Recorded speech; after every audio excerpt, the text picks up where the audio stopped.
सल्लु अलल हबीब सल्लल्लाहु ताला अला मुहम्मद। मोअज़्ज़ज़ नाज़रीन, हाज़िर हैं आपकी खिदमत में। चूँकि मुहर्रमुल हराम अपनी बरकतें लुटा रहा है, आज ये हमारे सिलसिले का तीसरा हिस्सा है। इसी सिलसिले में हमने पहले हिस्से में सुना कि रसूल पाक सल्लल्लाहु अलैहि वसल्लम का हुक्म अल्लाह तबारक व तआला का ही हुक्म है, और आप जब किसी चीज़ के बारे में फ़ैसला फरमा दे तो अब उस फैसले को मानना फ़र्ज़ क़त्ई हो जाता है।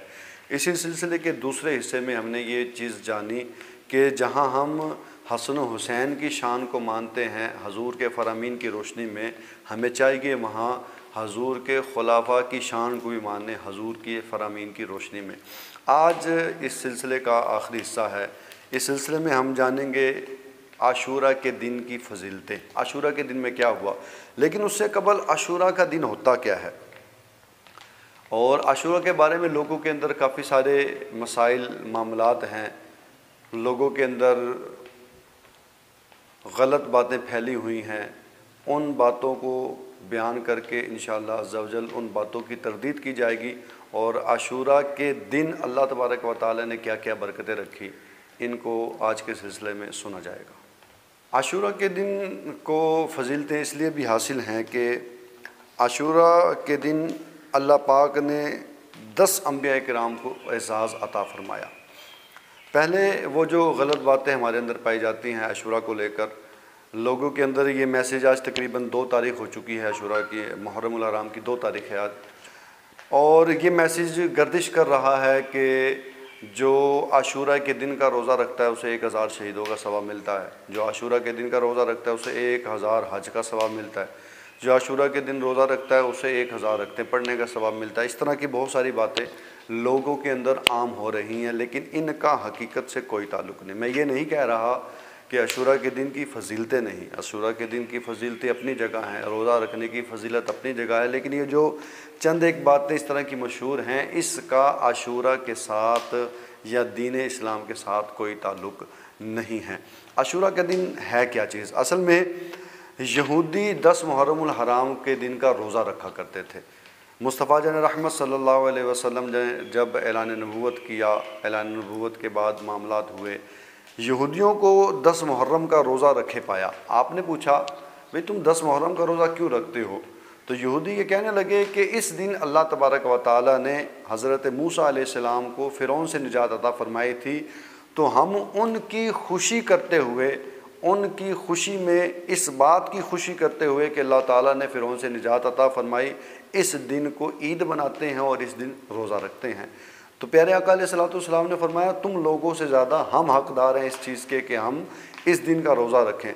चुनांचे आपने भी अपने सहाबा को 10 मुहर्रम का रोज़ा रखने का हुक्म इरशाद फरमाया, और इसके साथ साथ ये भी इरशाद फरमाया कि यहूदियों की मुखालफत करो, सिर्फ़ एक दिन का ना रखो, या तो 9 और 10 मुहर्रम का रोज़ा रख लो या फिर 10 और 11 मुहर्रम का रोज़ा रख लो। ये थी आशूरा की थोड़ी सी वजाहत। आशूरा के दिन 10 अंबिया को अल्लाह ताला ने एज़ाज़ अता फ़रमाया।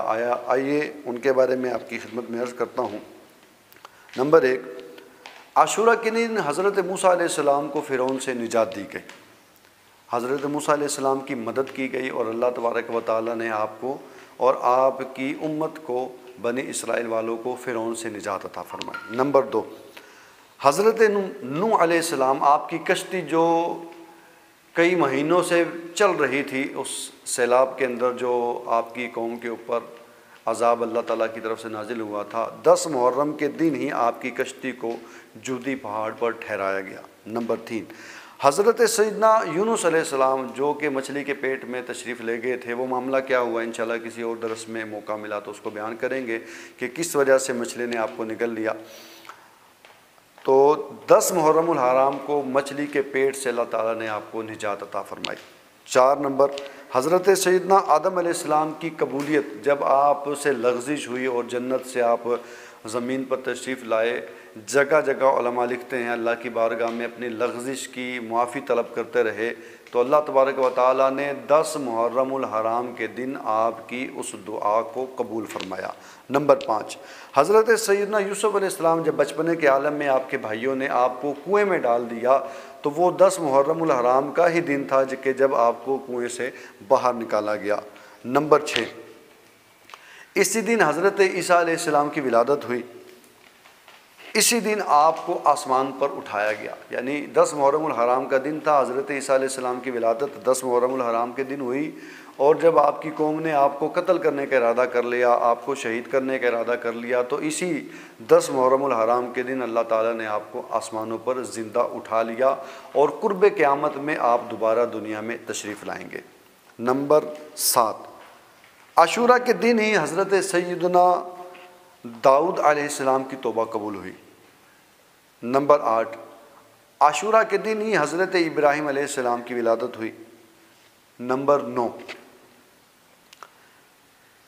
आशूरा के दिन ही हज़रत याकूब अलैहिस्सलाम की बीनाई दूर हुई।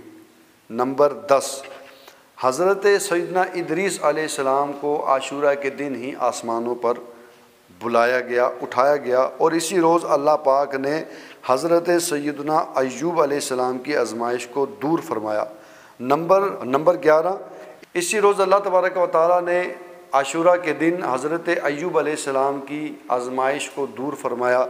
नंबर 12, आशूरा के दिन ही अल्लाह तबारक व तआला ने हज़रत सैयदना सुलेमान अलैहिस्सलाम को बादशाहत अता फरमाई।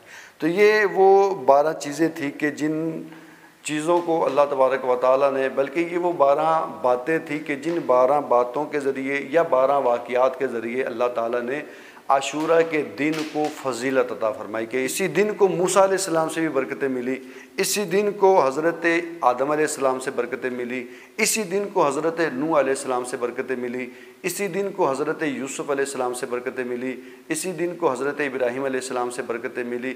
यानी इस दिन को अम्बिया से बरकतें मिलती रही और ये दिन बरकतें लेता लेता इमाम अली मुकाम इमाम हुसैन की खिदमत में हाज़िरी देने के लिए हाज़िर हो गया। फिर 10 मुहर्रमुल हराम को वो इस्लाम का एक अजीम और दर्दनाक वाक़या हुआ कि नवासे रसूल और आपके रफ़ाक़ा को बड़ी बेदर्दी से शहीद कर दिया गया।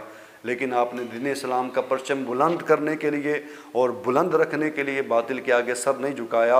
और मैदान करबला में भी ये आप हमें जज्बा और ये नज़रिया देकर गए कि सर कटता है तो कट जाए, लेकिन बातिल के आगे इसको झुकाना नहीं है।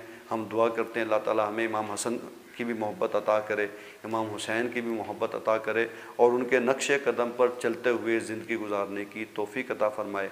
आमीन बिजाही नबी जिलानी।